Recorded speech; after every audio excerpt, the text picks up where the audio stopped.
በየነ ሊጋባ በየነ እንደ ኮራ ሄደ እንደ ተጀነነ ጠጅ ጠጣ ሲሉት ውሃ እየለመነ ሊጋባ ማለት የጠጅ ጌታ ነው። ጠጁን የሚያሳልፈው ቤተ መንግሥት ግብር የሚያበላው ሊጋባው ነው።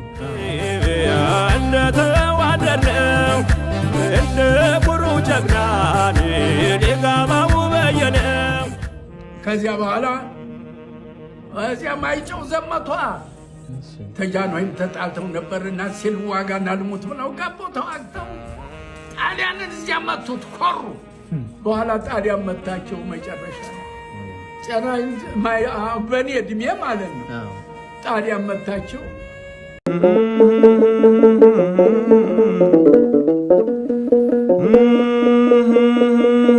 ውሃ ስጡኝ ውሃ ስጡኝ ውሃ ስጡኝ ብለው ለምነው ሸበለው ሸበለው ወንድ ልጅና ወታደቂ በገመ